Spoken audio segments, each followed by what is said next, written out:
We're back on the SportsMax Zone now, days after FIFA agreed to reinstate Trinidad and Tobago's Football Association as a member association after a violation of FIFA statutes led to a suspension on the 24th of September. Football's world governing body could again be called in for a breach of the constitution in the T&T Super League, the TTSL. That body's executive, Jameson Rigues, gave this assurance in the wake of a desire by the board of the TTSL to hold the league's annual general meeting and election of officers virtually on the 29th of November. Rigues asserted that this decision will not honor the process of a secret ballot, which is a requirement in the election of officers.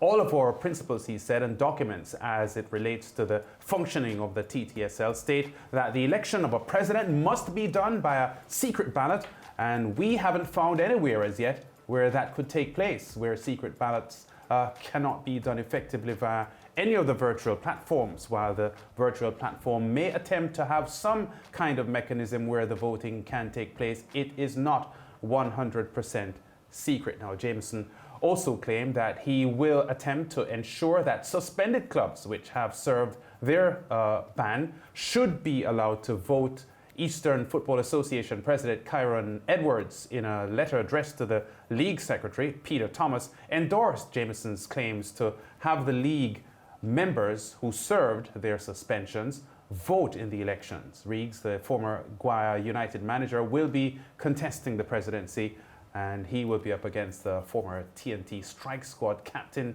Clayton Morris, his only opponent. Joining us now to discuss the upcoming elections is that interim president of the Super League, Jameson Rigues. Jameson, welcome to the SportsMax Zone. Never a dull moment in Trinidad and Tobago's football, is there? And November 29 is the date, but we understand that the virtual voting will go ahead in spite of your displeasure at this move.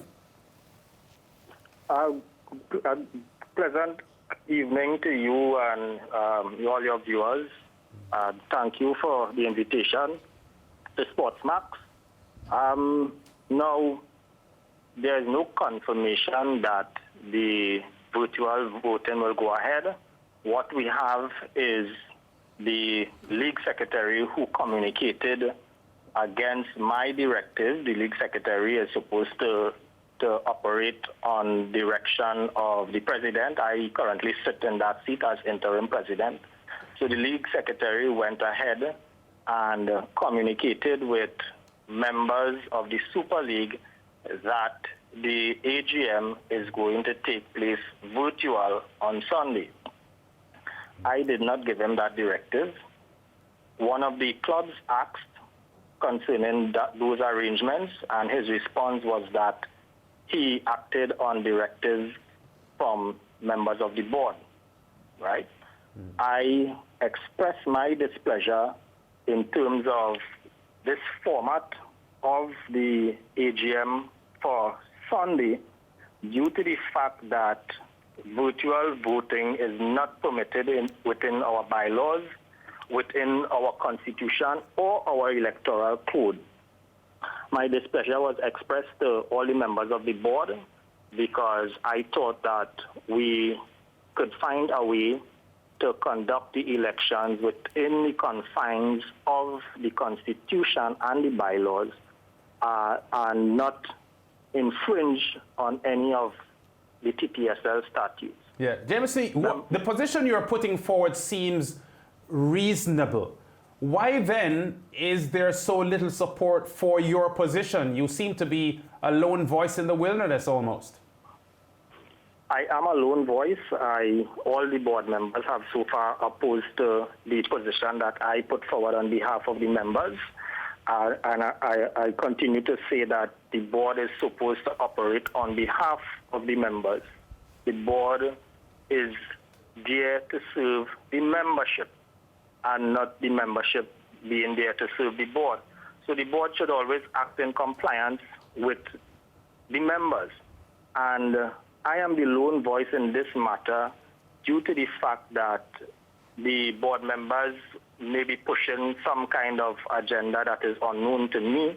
I don't understand what is the rush to stage this particular election My belief is that we could have sat and decide on a way forward that does not infringe on any of our statutes, so that things can be done in the right way. And there are many other options that can be explored in order for this process to take place in the right way.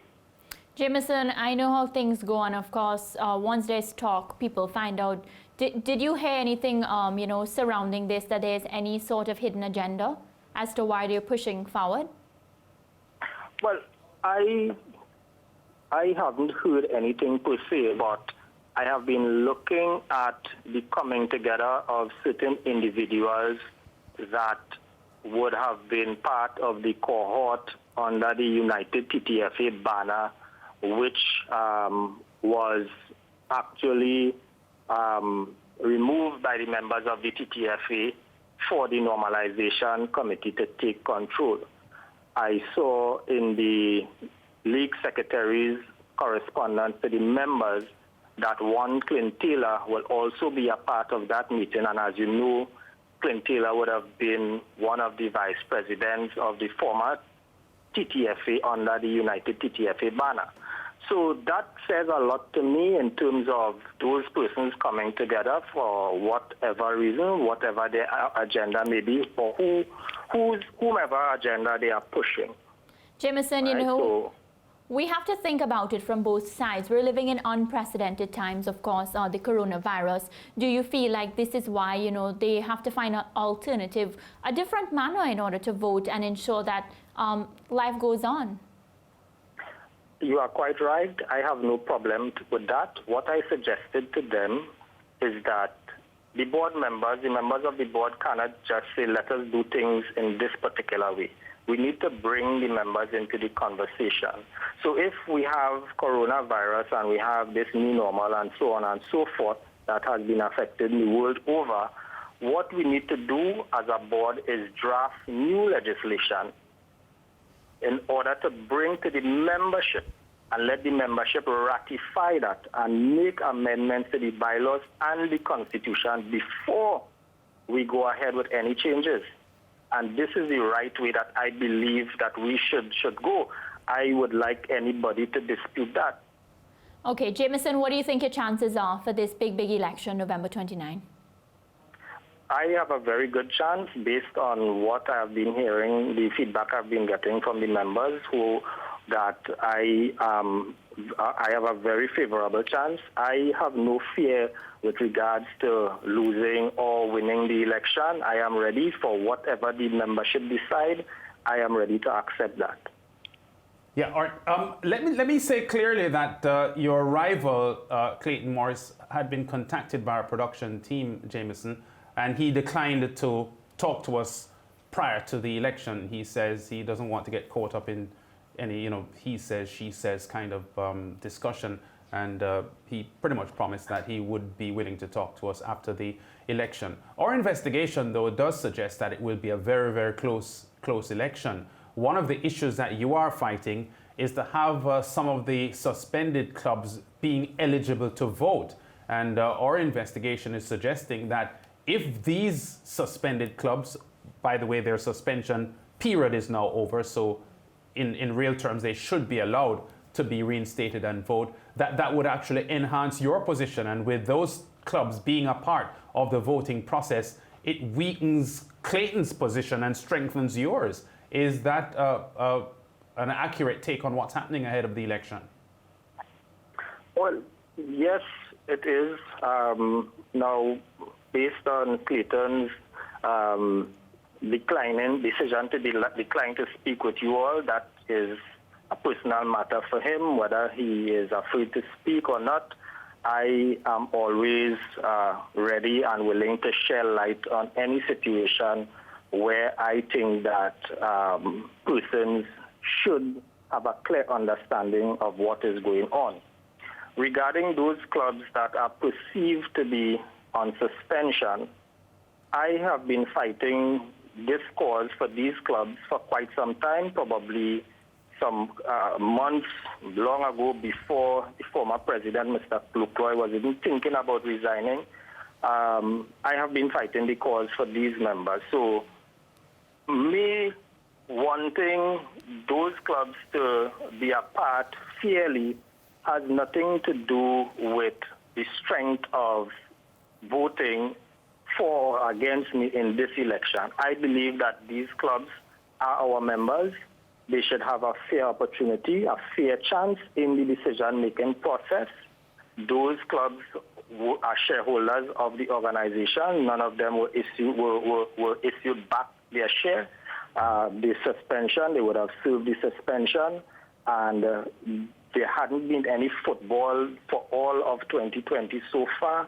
So why would we have a decision such as a decision to elect a president of an organization and have members sitting on the wayside and not give them an opportunity to have a say in this process? Why should we use mechanisms to keep them out as opposed to having them making a decision, being part of the decision making in this process? We just came out of a debacle with United TTSL and FIFA and the Normalization Committee and so forth. So Trinidad and Tobago football should be looking to start a clean slate, and this is what I want to happen in the TTSL, in the Trinidad and Tobago Super League, that we could start a clean slate.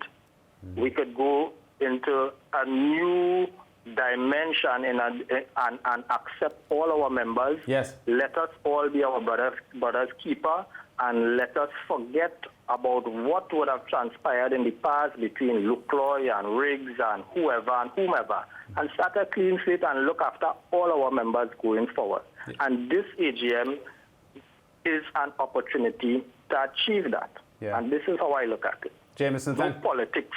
Yes. Or anything here. Okay, Jameson, thanks for talking to us. We still have some days ahead of these elections, so between now and Sunday when the elections are held, the SportsMax Zone will be touching on this topic once again. Thanks for talking to us. No problem. You're welcome. Yeah, and just for viewers outside of Trinidad and Tobago, because people in T&T would understand the landscape in T&T and the TTSL, that Clayton Morris is said to be sort of a protege of Keith Lucloy, who is the departed president. So the fact that Morris still holds a prominent position and has a very good chance, it seems, of winning this election, Mariah and Tino, does suggest that Lucloy, in spite of what has happened in recent months, still has a support base in T&T that, you know, sets Morris up for a worthy challenge for this TTSL presidency position. Can we ever talk about Trinidad and Tobago football? I look forward to the next time we talk about our football and when we beat some big teams. I mean, elections are always very important. It decides who's going to lead our body moving forward. And I just hope that good sense will prevail. Where the suspended members are concerned, if they've served their suspension, I think it's time to allow them to vote. Let's just do what's right and let's get to playing football and beating up Jamaica. You mean the #1 ranked team in the Caribbean? I like the Reggae Boys. Oh, okay. Just poking fun. We go to break, Mariah. Back with more after this.